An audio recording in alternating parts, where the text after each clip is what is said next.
they're that's right. Yes, they're. But so, but I do want to go ahead and get started because I don't think this meeting is going to be particularly long unless maybe there's lots of questions. We wanted to have this meeting. We are planning on doing another meeting in maybe August or September to really lay out sort of in detail some of the vision and missions and our key objectives, how we're moving forward. But we wanted to do this kind of a little bit more of a shorter, more informal meeting. You can consider this maybe what is, Lord willing, our last COVID update, those emails you've been getting for the last year.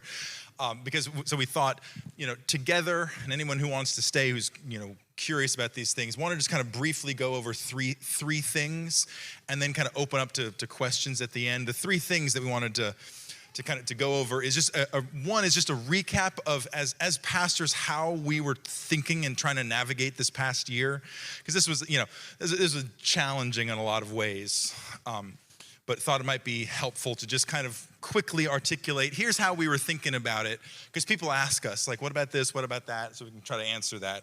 The second thing is okay, right now in this sort of transition back to full normal life, what are some of the challenges and opportunities that we see? And then the third thing is, going forward, what are some of the tweaks and changes that we're going to be making even to like Sunday ministry and Sunday, like because obviously things change with COVID, and so like what's going to go back to normal, what's going to stay different, and so those are the three things that we're gonna talk about. So thought I'd just kind of go through them, 1, 2, 3, and then at the end, if there's questions, things I didn't cover or forgot to, and pastors can jump in and help answer questions. So the first thing is just how we as pastors tried to navigate COVID and lead the church through this really weird season. Because really the challenge was that we were trying to balance some competing values. One, obviously the value, like we've been preaching these last couple of weeks, the value of being together, the necessity of fellowship and serving together. Balance that with people being kind of in very different places regarding how they thought about COVID and personal risk and risk to their families and steps that they were taking. People, all across the spectrum, as well as the value of the kind of Romans 13 of where is it appropriate to submit to the governing authorities. And they're asking us to shut down. Like how do we navigate those things? And so as and I'm sure we didn't do this perfectly, because this was our first pandemic as pastors. But over the last year, the questions have kind of, there have been questions in some similar veins. So we thought, maybe we can kind of explain some stuff now. So one of the things that Don has always said in our meetings as we talk about these things is that back last spring, when we locked down, followed the rest of the state into a kind of a live stream only lockdown for a couple months.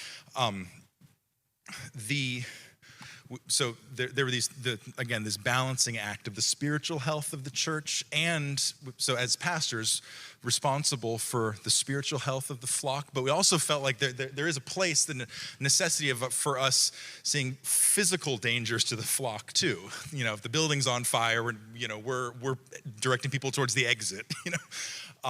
And so in trying to balance those two, felt like when the state's asking us to shut down back in March, that was the right thing to do at that time. And there was cost associated with that, but there was also God's provision. Like we've said before, like I'm so thankful for for the work that Eric was doing behind the scenes last year, the beginning of 2020. And he had just purchased the streaming stuff we needed like literally like a week, 2 weeks before the world ended. And the thing is, like, once things started shutting down, all of that sold out. And so if he hadn't pulled the trigger when he did, that would have been a much rockier transition. And so we pivoted the service and then tried to pivot what a pastoral care looked like as well. We got together as pastors, kind of made sure the whole church was divided up and everyone was accounted for, and be like, all right, here's your pastoral care list. You're checking in on people.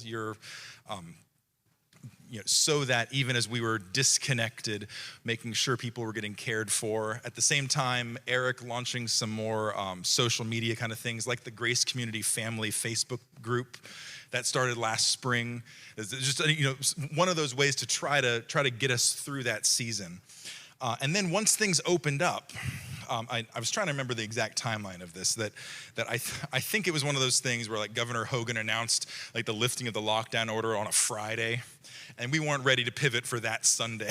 We just didn't have things in place, but I think it was like the next Sunday. I think it was like we weren't ready for that Sunday, whatever it was. But more or less, as soon as we were able, we wanted to be open back in person because of that commitment to fellowship. And that commitment to that, we do think it's important.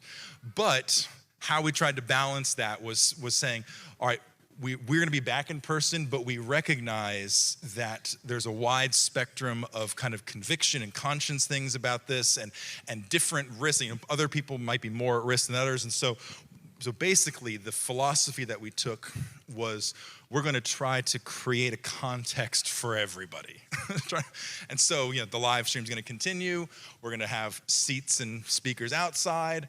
We're going to have inside with masks on, and this kind of covers everybody. And that's more or less what we tried to do for the whole year until the indoor mask mandate was lifted. And even still, that actually just flipped some things around. We're still trying to make space for everybody. We're still doing the live stream. We're still in here. If people aren't comfortable with kind of the no mask thing in here, we've been doing the TV, the live stream out in the tent out there. Again, just trying to make space for all those different things. And now, as the year went on, obviously, I think one of the things that I've seen is that there have been spiritual costs to us as we have been disconnected for so long. And that's one of the reasons we're doing this series, is to be like really intentional, like, okay, let's reset, let's reconnect, let's re-engage. And that's trying to think of all these things, everything from the sermon series to lunches and food trucks, of ways to reconnect, because we recognize that there has been a cost to that. Just like my illustration in the sermon last week, that this past year has been life support. The longer you're on life support, the more accumulating costs, the health costs there are to that. And so I think as the year has gone on, we've just seen that, we've felt that, we all feel that. And so moving forward, we're trying to be even more intentional about how do we connect and re-engage and get people back here. So that's just kind of just a broad brush strokes of how we've been trying to think through this last year. And that leads me to the second thing I said, is the challenges and opportunities that we see right now in this kind of this transition back to being fully back in person. Because our intention is that we're going to continue the live stream permanently. That's going to be a permanent feature of Sundays and what we do. And the reason for that, sort of two reasons for that, is one is, we do just recognize the world has changed. The world has changed in the last year and a half.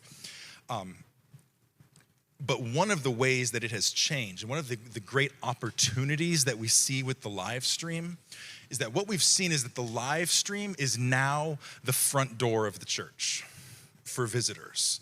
That the live stream is where visitors go first, and they'll watch, just about every visitor that came through over the last year, it was the same stories. They watched us online, and then they came in person. And so we recognize the tremendous opportunity of that we now have this really wide front door. And Eric just does a tremendous job with social media, and he's always learned about, okay, what's the Facebook algorithm doing this week? Because it's always changing on us of how to get people engaged and target audiences and all that. But because of that, we just think that this is now the most effective way to reach people and bring them in, as well as just the international reach that we have. Our missionaries in the field are watching the live stream, joining with us on Sunday mornings. We have people from, we talked about this last year, we have people from, viewers from all sorts of different countries, like no idea even how some of these people find us, but they're plugged in. And so the gospel is going out from here in a global way that's really different than we've ever seen before. And so because of some of those opportunities, we're like, yeah, we're keeping the live stream. That's not gonna go away once we're all back in person. However, that does create some challenges. And I think the obvious challenge of that is that if the live stream is continuing, if that's the front door for the church, that just makes it too easy to just sit back and do it on your couch. And so in some ways, we're still trying to figure out what that looks like and what are the specific challenges that need to be addressed there. But in this meeting, it's sort of like, we see the challenge. we see the challenge of saying it's really important as God's people that we are gathering, that we're serving one another, that we're fellowshipping with one another. But all the while, there's this super easy live stream option, and it's not only is it a great tool for reaching people, but it's also really helpful. Like your kids are sick one Sunday, you don't have to miss the service. You can still participate. You're on vacation, you can still join in the service. You don't have to miss sermon series. And so like there's good things, but we recognize that this is going to be a challenge moving forward. And I think this is going to be something that we're gonna have to figure. This is like a long-term challenge to figure out of how to be an embodied community in an increasingly digital and virtual world. And I do think that even that's an opportunity. As the world goes virtual, we want to reach people there. But again, like we've seen this year, we all feel like that's not enough. We feel the lack of that. And so we even have an opportunity to be a community that is attractive because we're embodied, we're in person. And I think that's gonna be increasingly short supply in our world. So yeah, that's just the challenge. And part of the challenge of that, along with that challenge of how do we continue to be together when it's so easy to be apart, is just like what we're hearing from Greg and seeing the numbers that one of the most immediate urgent challenges we have is getting people to serve again on Sunday mornings, or even in those other capacities like Greg mentioned, the Perry Hall Fair. And so there's probably lots of different reasons that it seems like our attendance has increased faster than our people coming back to serve teams. And there could be a lot of reasons for that. There might be still lingering COVID concerns about, like, I'm not sure if I want to be in the little classroom with 15 kids breathing on me. There might be logistical issues, or even like people might just be really tired. Like, your kids have been virtual school all the whole year. The last thing you want to do is then watch 15 more of them on Sunday morning. Like we get that. But that's something we're trying to figure out even why that is. What's the inertia holding us back? Because everywhere is experiencing this. Like no one can find enough workers, no one can hire people, and we're not paying a minimum. Maybe it's because we're not paying enough. It's not like we're paying a minimum wage here. It's not like people are on the unemployment and not wanting to come back to serve, but yet we're still feeling the same problem here as like Wendy's down the street can't find workers, and so there's something going on. We're just not quite sure what it is, but that's a challenge going forward. And really that's especially Grace Kids is the primary blockage, really, of a full return to normalcy. Is that we really need to, right now we've had nursery, elementary and preschool open most of this year, since the spring, 2 months out of Idia. We just were able to open up nursery last week going forward, hallelujah. But we really, really need to open up one more elementary and one more preschool class. If you've been in there, if your kids have been in there, if you have taught in there, you know, they were like, Chuck, how many kids were in your preschool class last week? Yeah, so 18 kids ranging from diapers to kindergarten. Please have mercy on Chuck. But that's the primary thing that's keeping us, because like Greg said, there's probably families who, they can't come back until there's a place for their kids. And so, yeah, we have the sign up things out there, and we're trying to think of creative things and what do we need to do to fix that problem. But that's just that's a challenge that we see going forward that comes with the territory of, if we're looking at a long-term possibility of a reduced in-person attendance, the serving issues come along with that. So that's because of some of the opportunities, challenges. So talked about kind of how we thought about COVID this last year, the challenges, opportunities. Now some little things, these are relatively little things, but some of the changes that we're making or have been made to the service. That we are, as we kind of rethink, even as a pastoral team, thinking, okay, what would it look like to reset Sunday mornings? And we don't necessarily need to go just right back to everything that we used to do. So some slight changes of things is that, if you've been here in person, you know that we have not been doing the whole passing of the offering basket around. We haven't had ushers passing out communion. We haven't had ushers passing out bulletins at the door. All of those things are going to continue that way. We're not bringing back passing the offering basket. We're not bringing back passing communion around. Part of the reason is that we can then downsize the usher team a little bit and redirect them to serve in some other ways that need serving, need things that need done. The other way is, I think, that allows the service to move a little bit more smoothly. It removes that awkward thing for visitors. Again, if you're trying to think like a visitor, thinking like an outsider, I know we always say, if you're a visitor, don't feel any obligation to give, but we are going to pass this basket right by you. And so just kind of it removes that. And over the last year, we've gotten used to either giving online or sending in checks and stuff like that. And you guys have been just so tremendously faithful in your giving that. So instead, what we're going to do is some periodic reminders of here's how you can give. You can give online, and also, you might have seen this. It's already back there. Right back here outside these doors in the colonnade, there's a little table with an offering box with, like one of the mail slots. You can drop an envelope, drop a check in.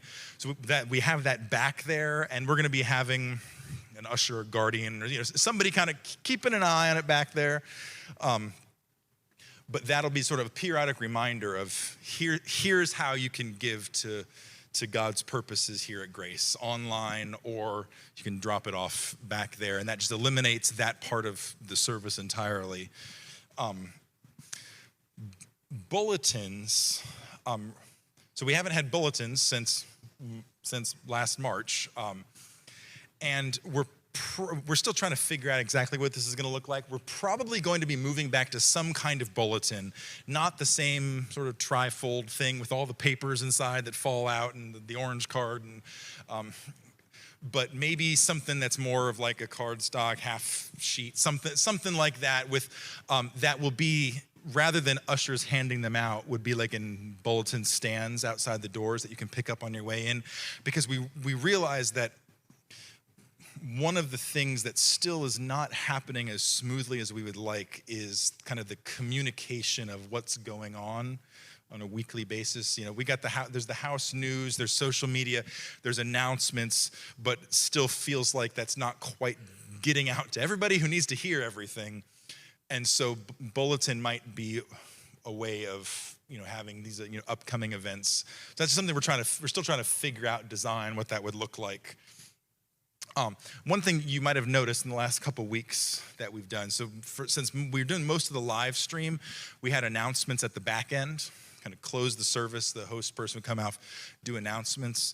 But as we resumed being more and more in person, one of the things that we just really started to feel as pastors, and I started to feel this, is that our service had kind of gotten into a rut of the same thing every week, and that wasn't intentional. That was, in some ways, we were, when we were trying to do the live stream, there's all these tech pieces that have to be like this to this transition, and so we just kind of got into that form of figured out what worked, and then we just stuck with it.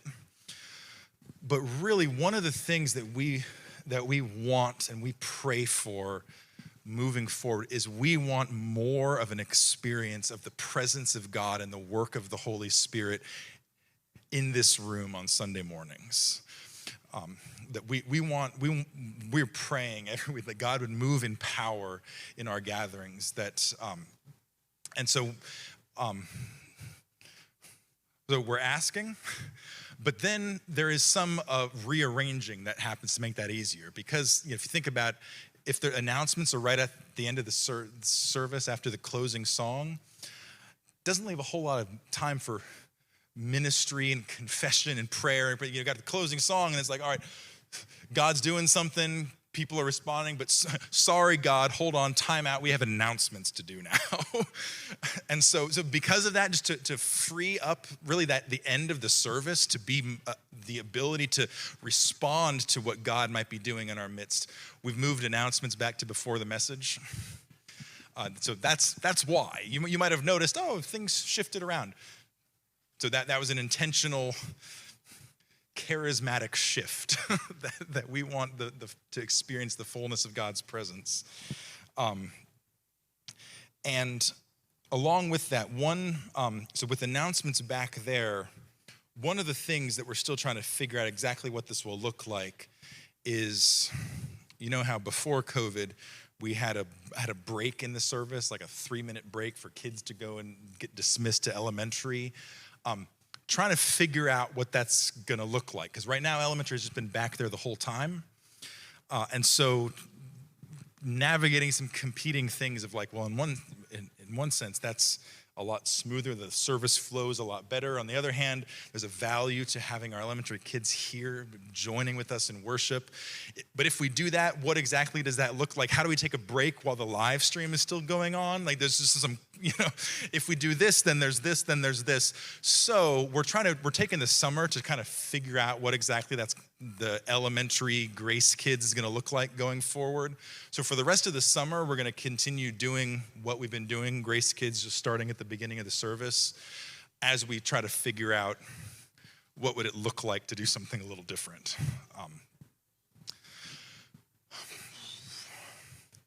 Don, am I missing anything? Changes that we're making?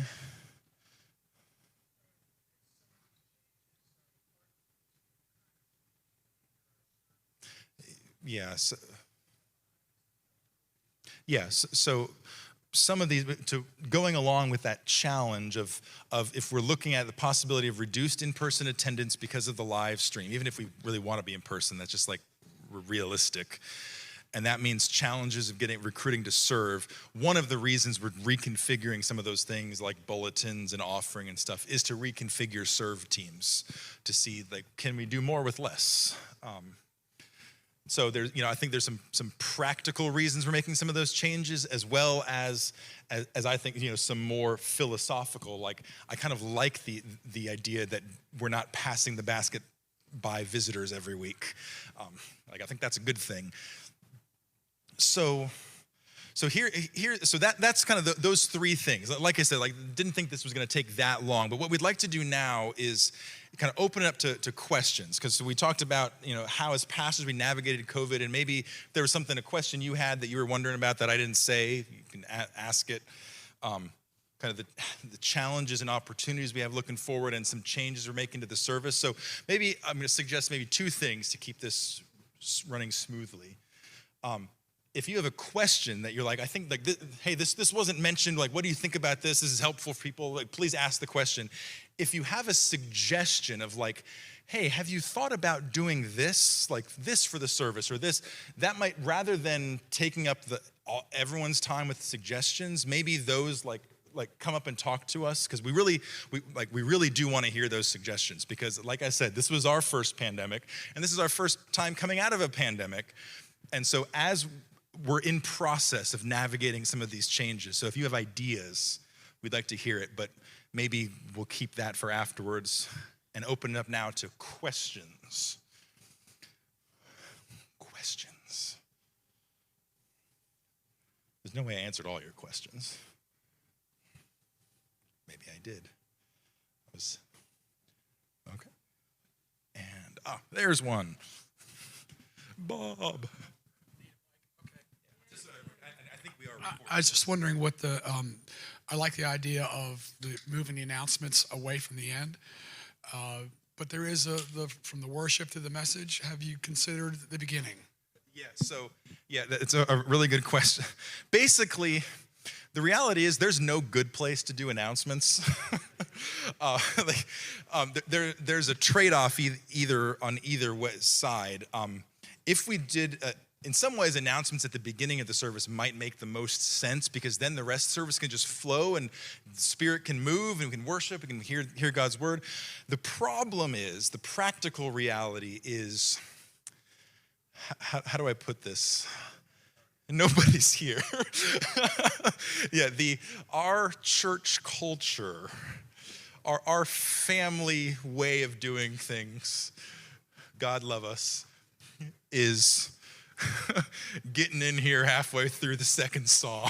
And there's 50 people here when the host welcomes, and there's 250 people by the time we're done with worship. And so the problem is, if we do announcements on the front end, no one's going to hear them. So we thought, if that defeats the purpose on the front end, and the back end gets in the way of what we feel like making space for God to do things, at least right now we're thinking the least awkward place is before the message. Now, yeah, and we do want to. I know we haven't done this the last 2 weeks, but we do want to keep doing those mission moment videos. There's little highlights of opportunities and mission ministries we support and stuff. So that becomes a little bit of a easier transition between like announcements and work and sermon, missions moment video. Yeah, and even like we did today, we added another song at the end. Basically, and so when I say that we're kind of moving announcements back to before the sermon, I think that's going to be the general way we do things, but we want to avoid getting stuck in the same routine again. That there's, of necessity, we kind of got stuck in a routine during the live stream days, but today we did 2 songs at the front end and communion and 2 songs at the back end. Like, maybe we'll do some of that just to, as we think through the service week in, week out, like, okay, maybe something does make more sense at the front end. Maybe reconfigure worship. And we just want to be flexible to God's leading as week in, week out we plan the service, and be like, okay, God, what do you want to do with us here? So that's kind of at least how we're thinking about it. Tony.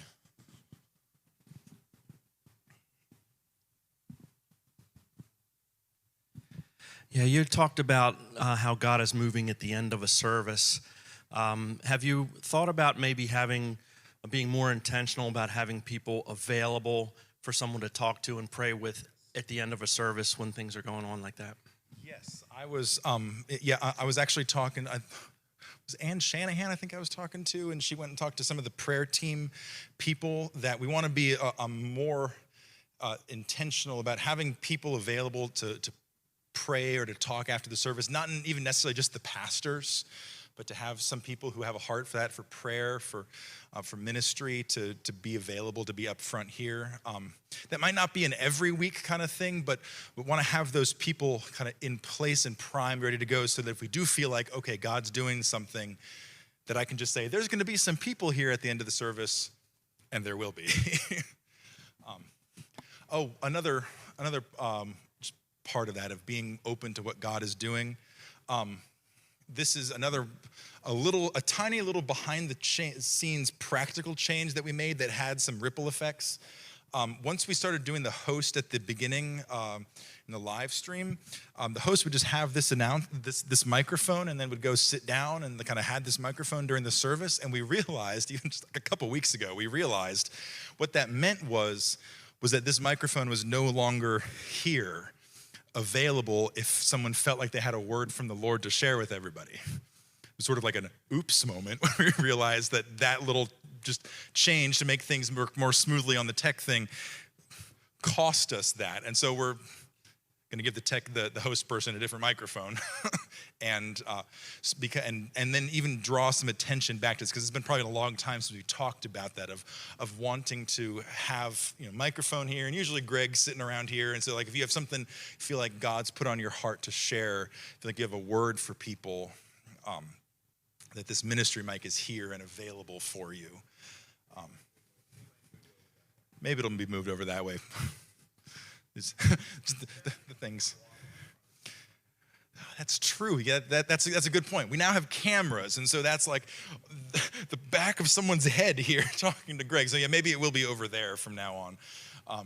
But once you see we're sort of in process of figuring out some of those things. But as they get worked out, that's something we'll be drawing people's attention to and teaching and encouraging people to do that. Because again, like we want to see the gifts of the Spirit expressed in our midst. So God put something on your heart, come share. All right, other questions?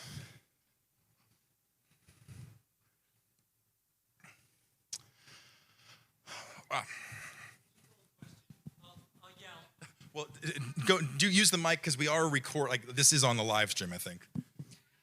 With you having done such a good job of a worship leader this morning, but it is noticeable, right, that you needed to do that. And Phil's been fading out, and Mark got hip surgery. And before my time, Matt Smith was hired as our worship pastor, I believe. Have we considered going to hire a professional worship pastor? Yeah, that's a really good question. We actually had a meeting with our worship leaders last week, I think, and that was brought up again as pastors, even as we're thinking about like budget stuff and where to invest. That's something we're going to talk about. But the reality is that we have a great need on the worship team, whether for worship leaders or vocalists or musicians, and so that's a possible avenue of whether that would be a part-time position that somebody would fill, or whether that would be a reconfigured staff position for somebody who's full-time, or whether we try to keep doing it the way that we've been doing it for the last number of years. Like those are all options on the table that we're trying to figure out the best way to keep the worship team staffed and healthy, because they play such an important role in leading us on Sunday mornings. But yeah, good question. Did I see another hand before Dave? No. Going once. Going twice? All right. Well, what? Yeah, I did. Yes, if you came in later, I did mention we are going to be doing another meeting with more concrete details about our mission and vision and key objectives moving forward. That'll be in like August or September. One more little tidbit to make you aware of, and since this is being recorded, to make everybody aware. We've only been using this lot on Sundays, but we're getting to the point where this lot is getting filled So we're going to be kind of going back to if you remember the old system where we asked kind of the members to park on the north lot and try to keep this lot kind of for newer people and visitors and guests. So we'll be doing that probably in the next couple weeks, just because I think last week we filled this lot up and had about 19 cars over there. So that's a good thing. That's a good problem to have, but just heads up that it's coming. And of course, like, that doesn't mean you can't park over here if you're a member, but but now just have that on your mind as more people are back and we want to continue to make space. Yeah, when you get here, park on that side if you can. Cool. When is that happening? Here. Yeah, just one other thing on that. We are hopefully within the next 2 to 3 weeks, we'll have a whole new door on that side of the building. We're getting these nice kind of frosted glass door entrance done over there because the old doors are just kind of falling apart. So that'll look a lot nicer. We're hoping to kind of put the logo on the glass, so it'll be a really nice entrance. So it won't be a second-class entrance on that side, which is, I think, the way it can kind of feel with those old doors there. So we're hoping to make that side of the church entrance look really nice real soon. All right, so we'll wrap it up here. But if you have suggestions, if you have thoughts, like, have you thought about that? Or wait, we have another question. Don't leave yet. Yeah, I just wanted to volunteer to repair, fix, refurbish that ugly bench in the front of the building. Which bench is this? Is it, is it? This. What was that? It's being taken care of. But it's being okay. Apparently, it's being taken care of. Thank you. Thank you. Yeah. One of the realities. This doesn't really have anything to do with COVID, but this is a change that happened in this past year. Is last spring when Don Marston passed away from cancer. That left a huge hole, massive hole, with things like that, with building, because he was our kind of building, maintenance, everything guy. And so the deacons have been picking up some slack with that. Don has been Matt Biondo, that guy, has been picking up a lot of slack with those kinds of things. But that's probably even another serving, like, ongoing kind of thing. If you have skills with that, talk to that guy, Matt Biondo, because we need that. All right, so with that, I think we'll close. But yeah, if you have questions or ideas, suggestions, you can come and talk to us. Wait, Don's back. I keep trying to end, Don. I know. But since you mentioned the deacon and the serving thing, because this is just a new development that just recently happened. If you would, here's an opportunity to help if you would like to do so, and you can see Matt on this. We just ordered 1,100 light bulbs to replace all the fluorescent fixtures or lights in the building with LED lights. We got a great deal on the bulbs, so we went ahead and we said we're going to do the whole building. So we're trying to get the replacement, and all you got to do is kind of pull the old tubes out and put the new ones in, done by volunteers in the church. And so Matt's going to be working on coordinating that, so I'll give him a little promo here, that if that's a project you'd be willing to help out with in some way, talk to Matt, and I'm sure he'd be happy to sign you up. Yeah. I'm sure he'd be happy to not do 1,100 light bulbs himself. Yes, we have a question. Oh my gosh, you're right. Okay, Don, you have the numbers on this. Don, tell us about the roof, because I don't think we actually ever told people the behind the scenes what happened with that. Yeah, this year has been a year of some really pretty amazing stories, and I think when we have the meeting in August and September, we want to take a little time to share some of the things that have happened over this year and just how God's grace has just met us. But one of the kind of unique ways that God sort of met us this year is our roof was at a point where it needed to be replaced. And we were just in the process of beginning to get estimates on what it would cost. And those estimates were anywhere from 85 to 100 and some $1,000 to replace the shingled part of the roof. Well, right as we were doing that, someone came to us who used to go to this church, who was working for a roofing company, and told us that he had been working in this area and that some of the buildings in this area had had wind and hail damage to the roofs, and he wanted to know if we wanted him to check out our roof. And so I said, sure, why not? You know, I didn't expect anything to come of it, but he went up, looked at it, and said, yep, you have wind damage. I think you can get this roof replaced as an insurance claim. And so we called the insurance company, and they came out and met with them and looked at the roof, and they agreed that the roof had wind damage. And so we wound up getting the roof replaced literally for free. Yeah. And I think the total cost, when all was said and done, was around $140,000, somewhere right around in there. So just one of the unique ways that God has just met us in this year. That was Josh Price, right? Josh Price. Praise God for Josh Price. All right, so with that, we'll be done.